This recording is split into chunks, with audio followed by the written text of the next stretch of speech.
Hello, welcome to the LiveX review of the new ATEM Mini from Blackmagic Design.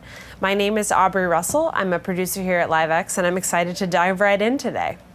So, like I said, this is the new ATEM Mini. This is a brand new switcher from Blackmagic with a great price point. They just came out, obviously, with the Constellation 8K and with some really awesome 8K devices for more high-level production. And now they're really leaning into gaming, at-home production, something that's accessible for one person to do. So the ATEM Mini, to start out with, is not very large. You can see its form factor. You can see my hands. It's got 4 inputs, so you see the 4 main buttons here, and then a cut button and an auto button, so you can choose from any of the transitions here. A fade to black button, always helpful if you are by yourself and you just need to be able to get to black at the end of the show before you cut your stream. On top of that, it's got AFV, audio follows video, for all of the inputs, and some other fun options that we'll dive into in a little bit. You will need to provide HDMI cables, a USB-C cable if you want to talk to your computer, and an Ethernet cable also for computer control. On the back of it, you'll see it's got 4 HDMI ins, so great for using with a DSLR type camera.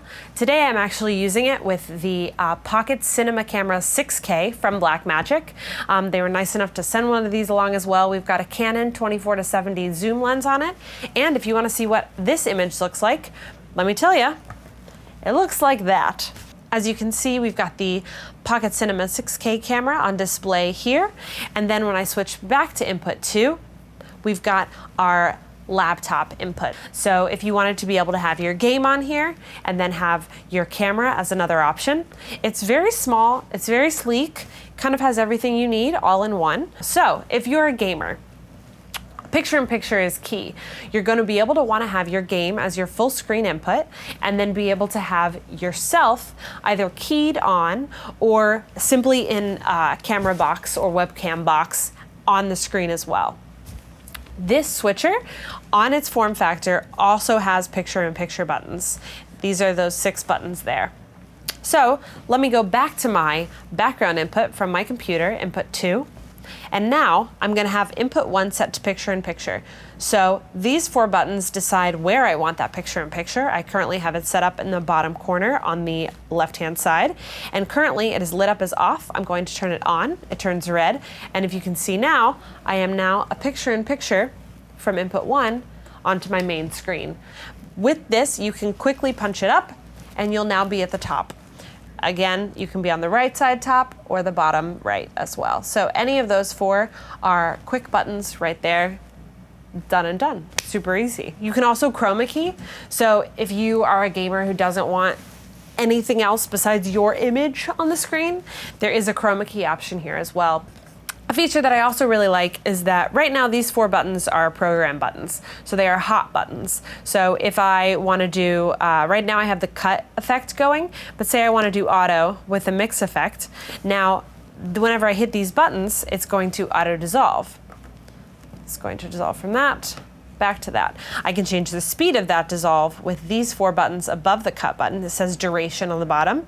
So I'm going to make it twice as long. So now when I dissolve, it'll be really slow. There's also some other effect buttons that you can try out. So I just did the slide to the right button. We'll see what, and it just swipes off. Let's see what the double swipe means. Oh, it squishes it. That's fun. The ATEM Mini switcher has Fairlight audio processing on all channels. As far as inputs go, it's got 2 1/8-inch inputs in the back of it, labeled mic 1 and mic 2. While they do say they're mic inputs, they are actually selectable mic line inputs within the software, so you're not limited to a mic input with this. It also allows you to turn them on and off on the switcher itself, and then you've got up and down arrows here to control either gain or volume itself. Thank you so much for watching our Blackmagic ATEM Mini review. As always, like and subscribe. Follow us on Instagram, YouTube, Facebook, and Twitter. And if you pick one of these up for your next live show, tell us about it. We'd love to hear how you're using it. Until next time.